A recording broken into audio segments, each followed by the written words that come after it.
Hello everyone. आज के session की शुरुआत करते हैं एक कहानी से, और ये कहानी है उम्मीद की रोशनी की, जिसका सवेरा हुआ मध्य प्रदेश के विदिशा जिले की सिरोंज तहसील में।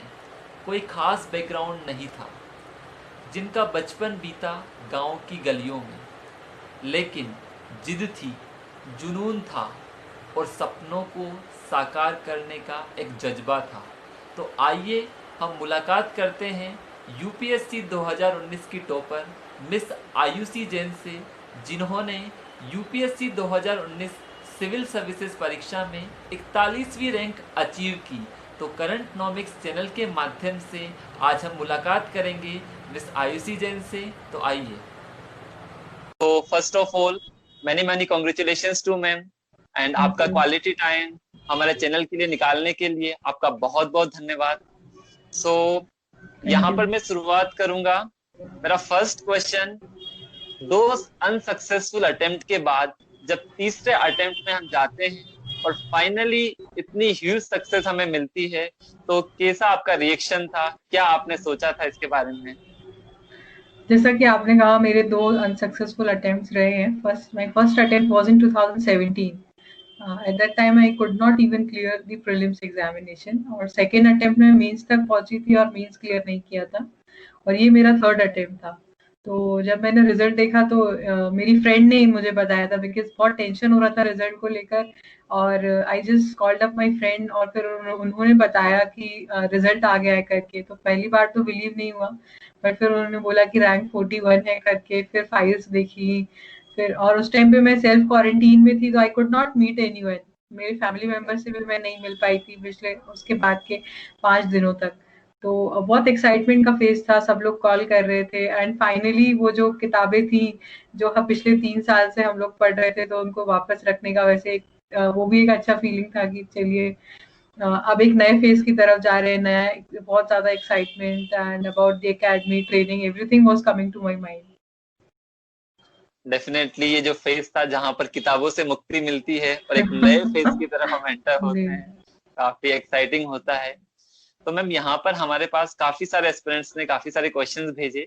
उनका सबका एक कॉमन क्वेश्चन था कि आपका क्या टाइम टेबल था, किस टाइप से आपने यूपीएससी की स्टडी को प्लान किया, कितने हार्स की स्टडी आप यहाँ पर करती थी, थोड़ा सा वो सब जानना चाहेंगे। मेरा स्केड्यूल कुछ थोड़ा टाइट ही हो गया था इस वाले अटेम्प्ट में, क्योंकि मैंने अपना ऑप्शनल चेंज किया था। लास्ट मीन्स जो मेरा सेकंड अटेम्प्ट में था, उसमें मैंने मैथमेटिक्स ऑप्शनल से लिखा था, and now I change to anthropology. तो वो रिजल्ट आने के बाद मैंने किया। तो वो 2 महीने का टाइम जो था, जनवरी फरवरी, जो 50-60 डेज का टाइम था, उसमें मैंने ऑप्शनल किया। फिर उसके बाद प्रीलिम्स के लिए थोड़ा कम टाइम बचा था, तो फिर और जोर शोर से तैयारी करनी पड़ी। तो ये बहुत ही हेक्टिक रहा मेरा ओवरऑल ये इस बार का अटेम्प्ट। और अगर दिन भर के स्केड्यूल की बात करूं, तो अगर डेली का जो बेसिक काम होते हैं उसको हटाकर मैं पढ़ती ही थी, स्पेशली जब आपके पास एग्जाम के लिए 2-3 महीना बचा हो। तो वो स्केड्यूल तो काफी टाइट रहता था, बट वही है कि बस आपके बेसिक काम को हटा दिया जाए तो बाकी सारा time I was dedicating to my studies. इसके अलावा मैम अदर एक्टिविटीज जैसे आपकी हॉबीज को लेके हुआ, उसके अलावा फिजिकल एक्सरसाइज वगैरह, वो कुछ भी आपने यहाँ पर फॉलो किए? जी, जी, बिल्कुल, फिज़िकल एक्सरसाइज़ बहुत ज़्यादा इम्पोर्टेंट है। मुझे लगता है कि जितना आपकी पढ़ाई इम्पोर्टेंट है, उतना ही आपकी फिज़िकल एक्टिविटीज़ भी इम्पोर्टेंट है। क्योंकि अगर हेल्थ अच्छी नहीं रही, तो एग्ज़ाम में एफिशिएंसी और इफेक्टिवनेस दोनों कम हो जाएँगे। तो मैंने इसके लिए मैं 1 घंटा एटलीस्ट देती थी। एग्ज़ाम के 20 दिन पहले तक तो दिया था, बट फिर उसके बाद जो एकदम लग के पढ़ाई होती है, जो एग्ज़ाम के 1 महीने पहले या 20 दिन पहले, उस दौरान ज़रूर मैंने कुछ नहीं किया था, but I was following some physical activity during the preparation period. And hobbies, definitely. Yes ma'am. जैसा हॉबीज आपने पूछा, तो मेरी हॉबी डॉक्यूमेंट्री वॉचिंग है। तो वो मुझे डॉक्यूमेंट्रीज देखना बहुत पसंद है, मूवीज देखना बहुत पसंद है। तो मैं ऐसे करती थी कि एक मूवी को 5 पार्ट्स में देखती थी, इन 5 डिफरेंट डेज। तो उसमें क्या होता था कि कुछ सब्सटैंशियल और कुछ अच्छा देख लेते हैं आप यूट्यूब पे, कुछ भी देखने की वजह। और एक नॉलेज में भी आपको ऐड होती है वो सब चीजें। डॉक्यूमेंट्री वॉचिंग आपको इन डेप्थ नॉलेज मिलता है अबाउट अ टॉपिक। तो इस तरीके से हॉबी भी मैंने काफी यूटिलाइज की। डेफिनेटली मैम, जैसा अभी आपने बताया कि आपने ऑप्शनल चेंज किया, काफी डेयरिंग टास्क होता है और काफी चैलेंजिंग डिसीजन होता है एक अटेम्प्ट के बाद मैथमेटिक्स से एंथ्रोपोलॉजी पे शिफ्ट करना। तो किस टाइप से आपने अपने ऑप्शनल एंथ्रोपोलॉजी को प्लान किया, क्या क्या आपके रिसोर्सेज वहां पर रहे एंथ्रो को लेकर? मैंने 20 दिसंबर को रिजल्ट आया था, तो उसके बाद के जो 10 दिन थे अराउंड 31 दिसंबर तक, तो मैंने 3 ऑप्शनल पढ़ के देखे, बेसिक क्लास नोट्स दोस्तों के लेकर। तो फिर बाद में डिसाइड किया कि एंथ्रोपोलॉजी लेना है, because that was one optional जिसमें मुझे बहुत इंटरेस्ट आ रहा था और मैं खुद से भी कर सकती थी।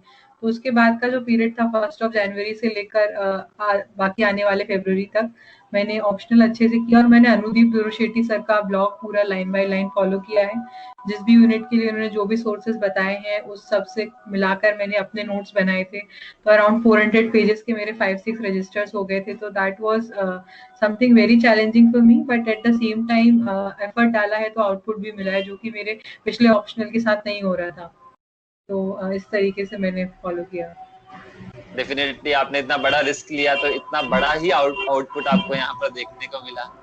एंड इसके अलावा मैम सबसे इम्पोर्टेंट क्वेश्चन आता है, काफी एस्पिरेंट्स का क्वेश्चन है कि न्यूज़पेपर कौन सा पढ़ा जाए स्पेशली हिंदी मीडियम स्टूडेंट्स के लिए, कि इंग्लिश में तो जनरली न्यूज़पेपर्स रेफर किए जाते हैं, बट उनके नोट्स कैसे बनाए जाए। तो सबसे फर्स्ट क्वेश्चन तो न्यूज़पेपर कौन सा पढ़ें और नोट्स कैसे बनाए जाए? न्यूज़पेपर रीडिंग मैंने बहुत रिलीजियसली किया है during my entire 3.5 year preparation. मैं फर्स्ट अटेम्प्ट तक हिंदू पढ़ती थी, उसके मैं नोट्स बनाती थी, और अब सेकंड एंड थर्ड अटेम्प्ट में मैंने इंडियन एक्सप्रेस पढ़ा है, जो कि क्वालिटी वाइज मुझे बहुत अच्छा लगा।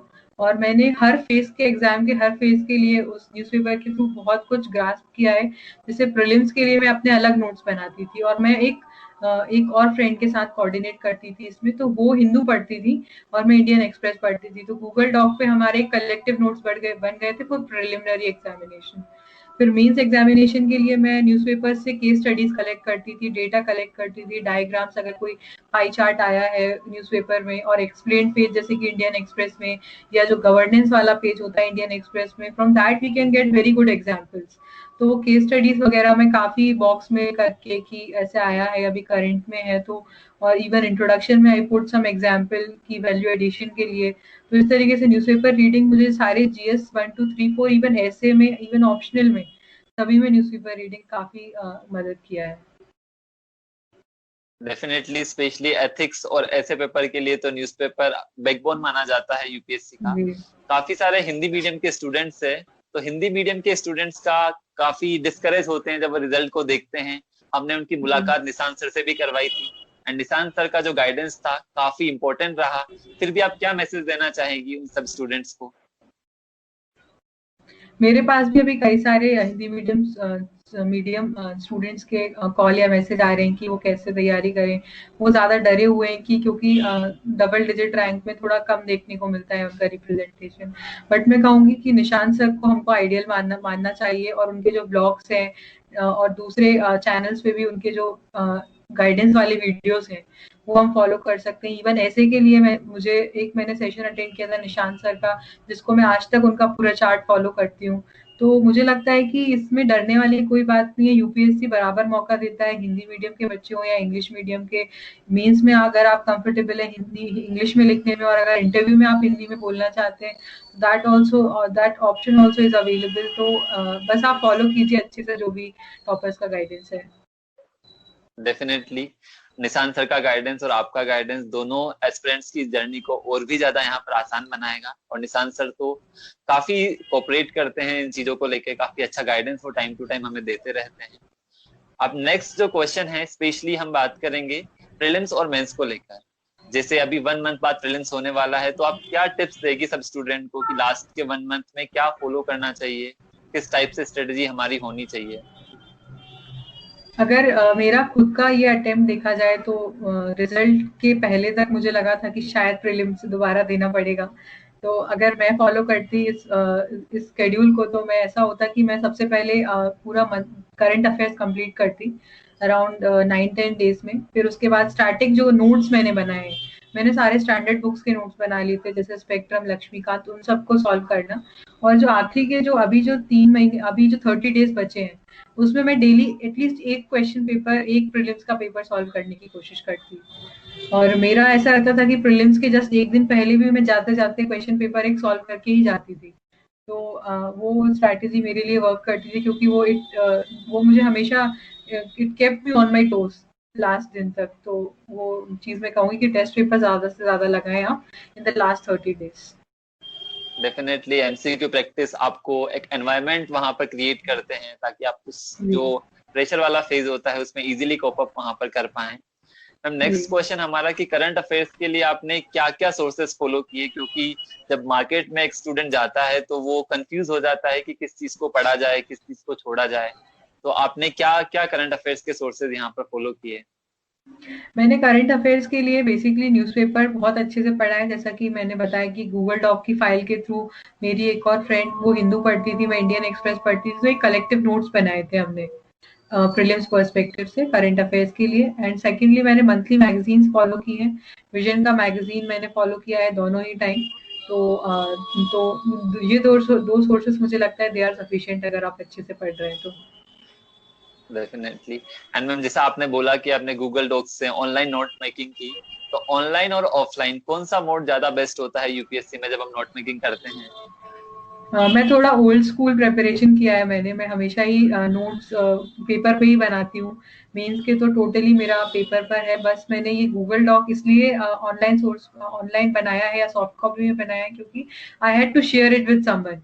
अदरवाइज मेरे सारे ही नोट्स पेपर पे ही रहते हैं। तो जो भी आपको सूटेबल लगे। ऑनलाइन में ये अच्छी बात है कि आप बार-बार एडिट कर सकते हैं, उनको अरेंज कर सकते हैं, सॉर्ट करना या फाइंड करना कोई भी चीज़ it becomes very easy. But paper का अपना एक एडवांटेज है कि आप कहीं भी चलते-चलते या घूमते-घूमते रिवाइज़ कर लीजिए या अगर है बहुत हैंडी होते हैं, मुझे ऐसा लगता है पेपर के नोट्स मुझे रिविज़न पर्सपेक्टिव से काफ़ी पसंद है वो। डेफिनेटली। एंड दोनों का अगर कॉम्बिनेशन यहाँ पर यूज किया जाए, जैसे कि मिडिल पाथ ऑफ बुद्धा हम बोलते हैं, तो यहाँ पर जी, और भी इजी हो सकता है सब स्टूडेंट्स के लिए।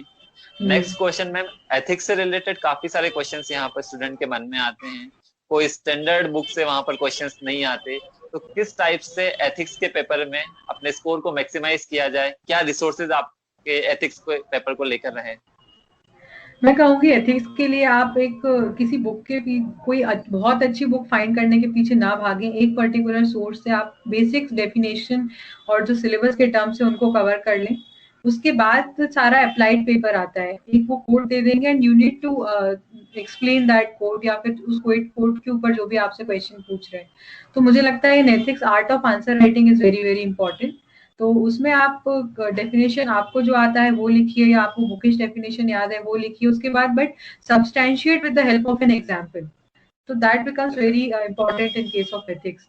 तो आप डायग्राम बनाइए, एग्जाम्पल्स पुट करिए ज़्यादा से ज़्यादा क्योंकि मुझे लगता है कि एथिक्स में हम जितना एग्जामिनर को बता पाएंगे कि हम कितना अपने एनवायरनमेंट को ऑब्जर्व करते हैं उतना ही अच्छा होगा। तो मैं हर एथिक्स में हर लाइन लिखने के बाद I use to quote an example.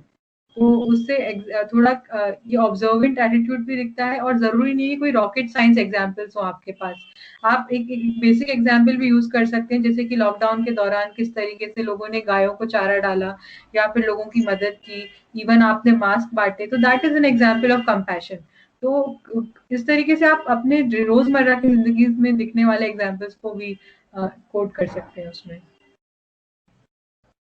Definitely ma'am, ये जो न्यूज़पेपर का और एथिक्स का जो आपने कॉम्बिनेशन बताया है, ये काफी हेल्पफुल होता है जब हम और ज्यादा स्कोर को मैक्सिमाइज करना यहाँ पर चाहते हैं। एक जनरल क्वेश्चन है मैम, जब इतने छोटे से कस्बे से कैंडिडेट आता है और यूपीएससी में टॉप करके निकलता है, तो वहां जो सेलिब्रेशन का माहौल होता है वो एक अलग ही एक ऑरा होता है, जहां पर अपने पेरेंट्स के लिए सब लोग इतनी सारी ग्रीटिंग्स आती है। तो आप कैसा फील किया आपने उस माहौल को? एक्चुअली मैं पिछले मतलब रिजल्ट के 5 दिन बाद तक सेल्फ क्वारंटीन में थी तो सेलिब्रेशन सारा घर के दूसरे पार्ट में चल रहा था and I was not a part of it. But celebrations तो काफी अलग ही ह्यूज होते हैं। It is incomparable to anything that I have experienced till now. But वही है कि इस बार कोरोना की वजह से मुझे लगता है कि शायद सेलिब्रेशन थोड़े कम हुए होंगे शायद जितने होते होंगे मोस्टली इन केसेस में। But I enjoyed it a lot because it was something unprecedented that I have experienced. Definitely ma'am, corona ने थोड़ा सा इंटरप्ट किया, बट ये लंबे टाइम तक हम्म, सेलिब्रेशन चलेगा। पूरी लाइफ लॉन्ग का एक जी। सेलिब्रेशन यूपीएससी ने आपको दिया है और आपकी जो मेहनत रही है, स्पेशली उन सब स्टूडेंट के लिए जो अपने आप को एवरेज स्टूडेंट समझते हैं, रूरल बैकग्राउंड से आते हैं, उनको भी एक यहाँ से ताकत मिलेगी कि नहीं, हम भी यहाँ पर यूपीएससी टॉपर बन सकते हैं। जैसे कि निशांत सर की बुक थी मुझे बनना है यूपीएससी टॉपर, तो आपके माध्यम से हर एक बच्चे के अंदर वो एनर्जी आएगी कि मुझे भी यूपीएससी टॉपर यहाँ से बनना है। Next question specially female candidates के लिए है। जब मैं लगातार अनसक्सेस मिलती है, कहीं को 2 अटेम्प्ट में, 3 अटेम्प्ट में, 4 अटेम्प्ट में, इवन 6 तक जाना पड़ता है, तो क्या क्या चैलेंजेस एक फीमेल कैंडिडेट यहाँ पर फेस करती है, स्पेशली अपने फैमिली को लेकर, मैरिज को लेकर बहुत सारे इश्यूज होते हैं, तो आपने क्या क्या इश्यूज यहाँ पर देखे? एज ए फीमेल कैंडिडेट मैंने, आपने जैसे बोला कि सोसाइटल थोड़ा प्रेशर हो जाता है, थोड़ा मैरिज का प्रेशर भी रहता है, स्पेशली जब आप बहुत छोटी जगह से आते हैं। तो इवन अगर आपके पेरेंट्स आपको प्रेशराइज नहीं कर रहे हैं तो आसपास समाज में लोगों का एक पर्सपेक्टिव ऐसा रहता है कि इतना नहीं पढ़ाने का है और एक पर्टिकुलर एज है मैरिज के लिए, तो वो एक प्रेशर जरूर ही हम पर बना रहता है हमेशा। स्पेशली मेरे अभी 3rd अटेम्प्ट के टाइम पर I had my self experience that pressure. तो मैं फीमेल कैंडिडेट्स को यही कहूंगी कि हमें कई बार कम टाइम मिलता है in comparison to the male students to prove ourselves. तो हमें पहले अटेम्प्ट से ही ये कोशिश करना चाहिए कि उसको अपने आखिरी अटेम्प्ट की तरह ट्रीट करके पढ़ाई करनी चाहिए। तो प्रॉपर्ली प्लान करें और बहुत मेहनत करें, क्योंकि एक थोड़ा सा डिस्पैरिटी तो रहता है, बट हमें उन सारी हर्डल्स को पार करके आगे बढ़ना है। बट आपका जो एग्जाम्पल है आपके आसपास के एरिया के लिए, स्पेशली मध्य प्रदेश में विदिशा डिस्ट्रिक्ट के लिए, तो मैं बोलूंगा उन सब फीमेल कैंडिडेट को एक नई एनर्जी वहां पर देगा और डेफिनेटली उनके पेरेंट्स का एटीट्यूड भी वहां पर बदलेगा। तो ये जो रोल मॉडल का एग्जाम्पल होता है, जब कोई एक फीमेल कैंडिडेट पर्टिकुलर एरिया से इतने ऊपर तक पहुंचती है, तो डेफिनेटली वहां पर काफी सारे चेंजेस होते हैं। सो नेक्स्ट क्वेश्चन मैं पूछना चाहूंगा, जो यहाँ पर लिंक करेंगे स्पिरिचुअल बैकग्राउंड को और मेंटल प्रेशर को। आपकी फैमिली काफी स्पिरिचुअल बैकग्राउंड से आती है, तो किस टाइप से स्पिरिचुअल थिंग मेंटल प्रेशर को कम करने में हेल्प करती है? मैं कहूंगी कि एक सोर्स ऑफ कंटेम्पलेशन आपको चाहिए ही होता है, and that may not just be the spiritual thing जो कि आपने बोला। वो मेडिटेशन भी हो सकता है, वो डायरी राइटिंग भी हो सकती है, वो डिस्कशन भी हो सकता है अपने फ्रेंड्स के साथ।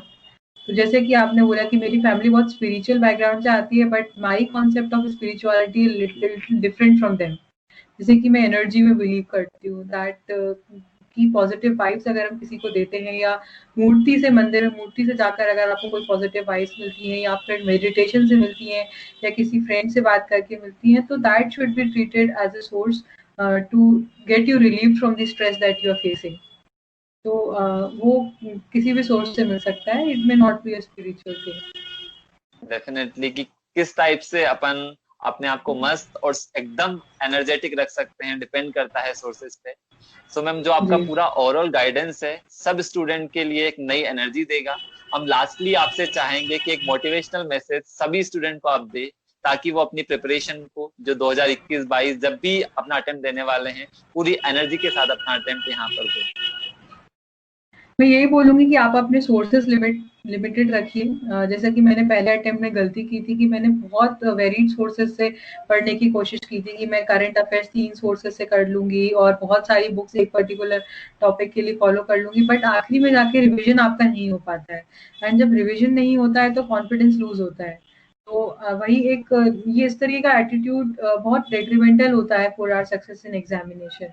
तो आप सोर्सेज को लिमिटेड रखिए, हो सके तो नोट्स बनाइए उन चीज़ों के, उन निटी-ग्रिटीज़ के जो आप बार-बार कंफ्यूज होते हैं या टेस्ट पेपर्स में आपकी गलत होती हैं, और प्रैक्टिस टेस्ट खूब दीजिए, स्पेशली फॉर प्रिलिमिनरी एग्जामिनेशन। और मेंटल काम रखना उतना ही इम्पोर्टेंट है जितना कि आपकी प्रिपरेशन नॉलेज पर्सपेक्टिव से है। आप हो सके तो कम बुक्स पढ़िए। हो सकता है कि ये बेहतर रहेगा कि आप एक बुक कम पढ़ें या कुछ कम रिवीजन करें, बट मेंटल काम अगर आपका रहेगा तो आपकी एफिशिएंसी और एलिमिनेशन पार्ट जो है विद रिस्पेक्ट टू ऑप्शंस, वो काफी अच्छा आपका काम करेगा। और दूसरा है कि फिजिकल एक्टिविटी को आप फॉलो करें जितना ज्यादा से ज्यादा हो सके टाइम के अकॉर्डिंग। डेफिनेटली मैम, जो ये सवेरा मध्य प्रदेश की सिरोंज तहसील के अंदर हुआ है, हम ये चाहेंगे कि भारत के हर गांव से यूपीएससी के अंदर टॉपर निकले, ताकि एक पूरा हमारा सोसाइटियल माइंडसेट है वो सब चीजों के अंदर चेंजेस हमें देखने को मिले। Thank you very much ma'am, इतना क्वालिटी टाइम हमें देने के लिए। थैंक यू वेरी मच और आपको बहुत बहुत बधाई। Thank you, it was my pleasure.